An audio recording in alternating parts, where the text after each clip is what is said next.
안녕하세요. 오늘은 페이저 게임 엔진을 사용하여 적 캐릭터를 구현하는 방법을 배워보겠습니다. 스프라이트 로드부터 순찰 패턴, 추적 AI, 충돌 처리까지 게임 개발의 핵심 기술을 다룹니다. 이 강의에는 10개의 퀴즈가 포함되어 있으니 끝까지 함께 해주세요. 오늘 배울 내용을 살펴보겠습니다. 먼저 적 스프라이트 로드 방법을 배우고 순찰 패턴 구현을 알아봅니다. 그 다음 플레이어, 추적 AI와 충돌 처리, 적 처치 방법을 배우고 마지막으로 다양한 적 유형을 만드는 방법을 살펴보겠습니다. 첫 번째 주제, 적 스프라이트 로드입니다. 페이저에서 적 캐릭터를 화면에 표시하려면 먼저 스프라이트 시트를 메모리에 로드해야 합니다. 프릴로드 함수에서 디스, 로드 스프라이 시트를 사용하면 프레임 단위로 분할된 이미지를 로드할 수 있습니다. 프레임 위드스와 프레임 하이를 정확히 지정해야 애니메이션이 올바르게 재생됩니다. 코드를 살펴보겠습니다. 프릴로드 함수에서 디스, 로드 스프라이 시트를 호출하고 키 이름, 파일 경로, 그리고 프레임 크기를 지정합니다. 여기서는 32x32픽셀로 설정했습니다. 크리에이트 함수에서는 디스, 피직스 레드 스프라이로 물리 스프라이트를 생성합니다. 세트 컬라이덜드 바운즈는 적이 화면 밖으로 나가지 않도록 설정합니다. 두 번째로 애니메이션 정의를 알아봅니다. 적 캐릭터가 자연스럽게 움직이려면 다양한 상태의 애니메이션이 필요합니다.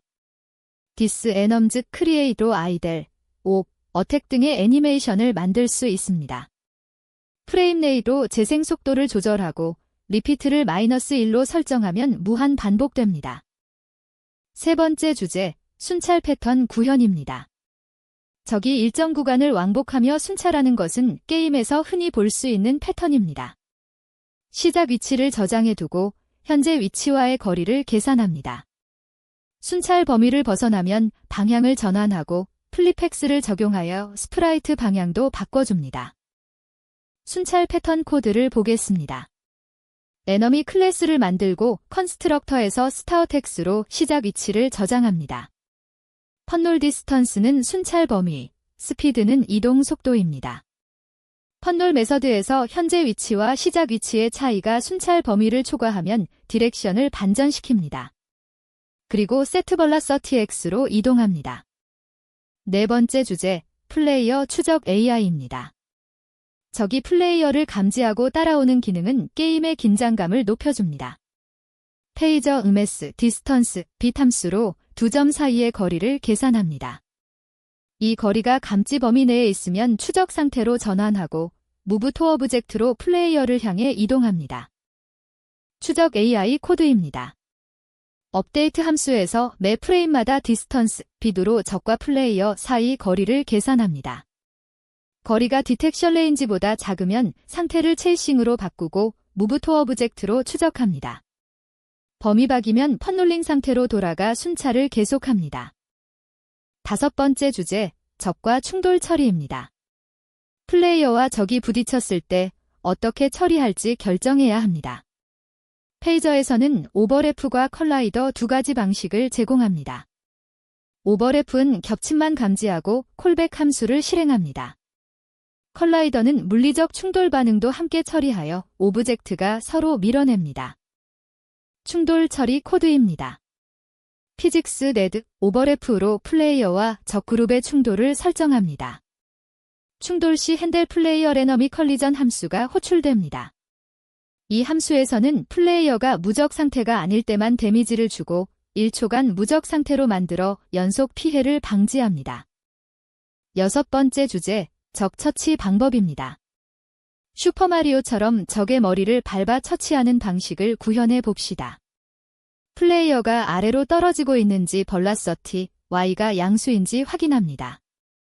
그리고 플레이어의 하단이 적의 상단 근처에 있는지 체크합니다. 두 조건이 충족되면 밟기 공격으로 판정합니다. 밟기 공격 코드입니다.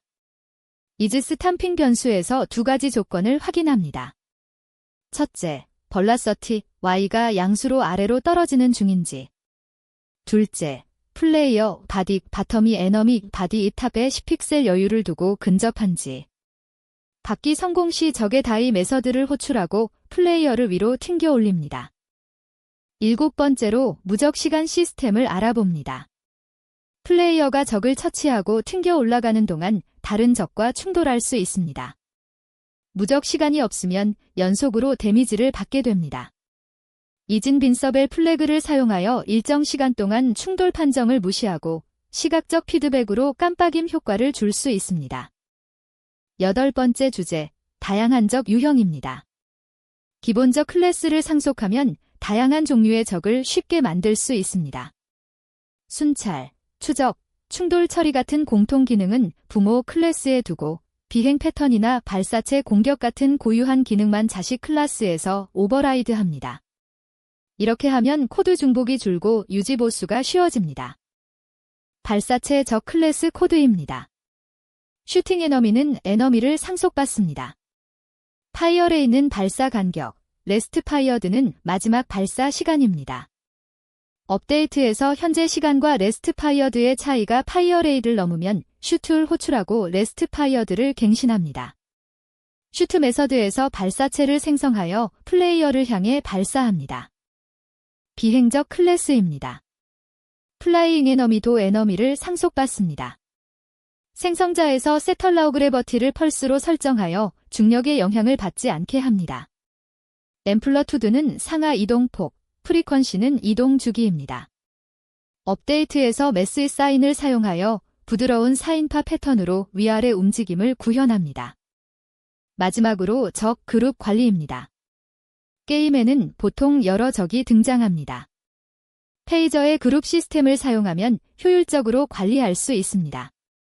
피직스 레드 그룹으로 그룹을 생성하고 충돌 설정을 그룹 단위로 한 번에 적용합니다. 이렇게 하면 개별 적마다 충돌을 설정할 필요가 없어 코드가 간결해지고 성능도 좋아집니다. 첫 번째 퀴즈입니다. 페이저에서 스프라이트 시트를 로드할 때 프레임위드스와 프레임하이드를 잘못 지정하면 어떤 문제가 발생할 수 있을까요? 1번 게임이 크래시 된다. 2번 이미지가 깨져 보인다.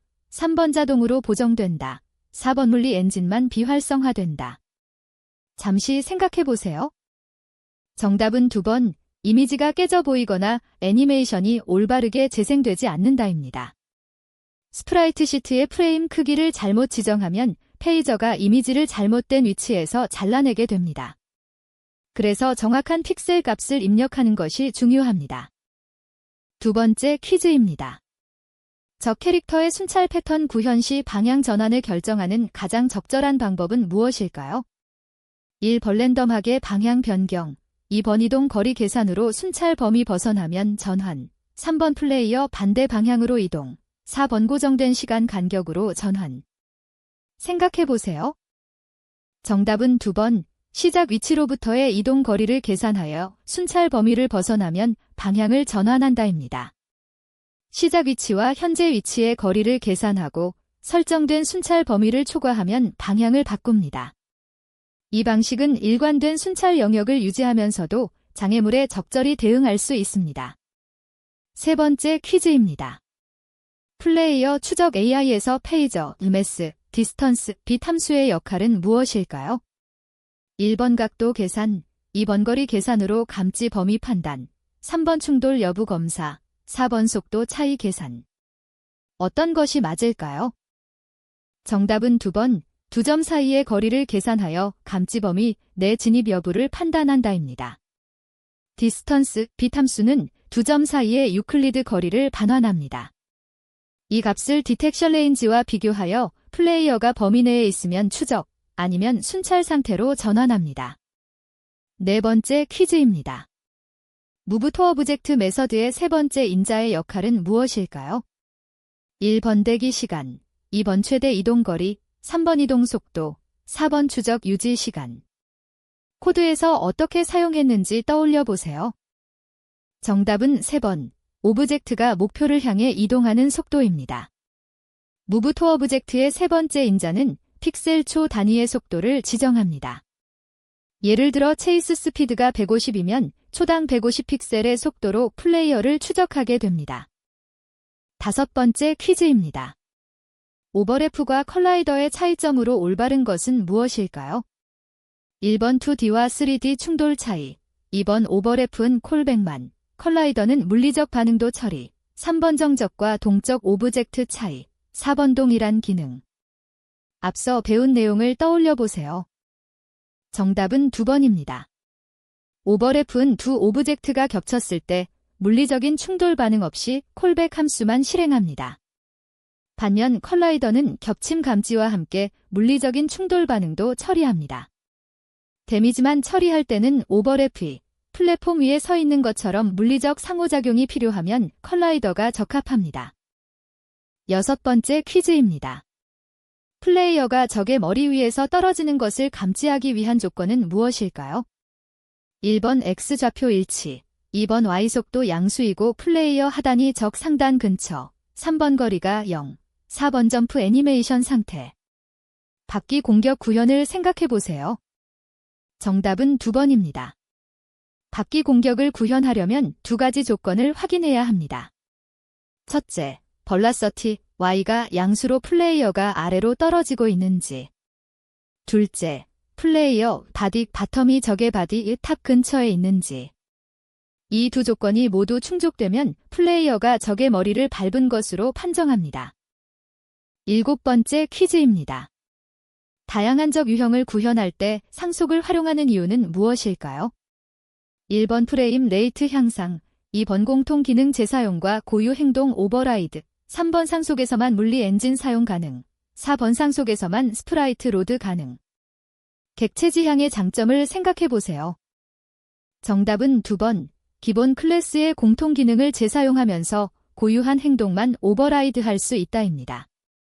상속을 활용하면 순찰, 추적 같은 공통 기능은 에너미 클래스에 두고 플라잉 에너미나 슈팅 에너미에서는 고유한 기능만 추가합니다.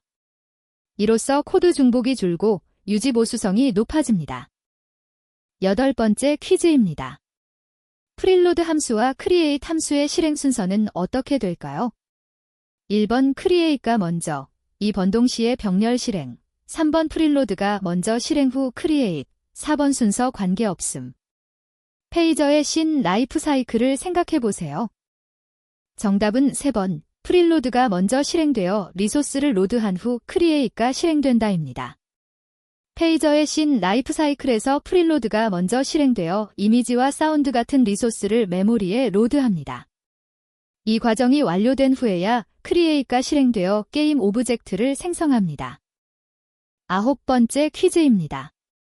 슈팅 에너미 클래스에서 발사 간격을 제어하는 방법은 무엇일까요? 1번 랜덤 확률로 발사, 2번 시간 차이 계산으로 간격 체크, 3번 체력 비례 발사, 4번 화면의 발사체 수로 결정. 코드에서 어떻게 구현했는지 떠올려 보세요. 정답은 2번, 현재 시간과 마지막 발사 시간의 차이를 계산하여 설정된 간격이 지났을 때만 발사한다입니다. 레스트 파이어드의 마지막 발사 시간을 저장하고 현재 시간과의 차이가 파이어레이트를 넘으면 발사합니다. 이 방식은 일정한 간격의 공격 패턴을 구현하는 표준적인 방법입니다. 마지막 10번째 퀴즈입니다. 무적시간 시스템이 필요한 이유는 무엇일까요? 1번 적의 방어력 상승, 2번 연속 충돌로 인한 의도치 않은 데미지 방지, 3번 게임 일시정지 구현, 4번 적 리스폰 지연.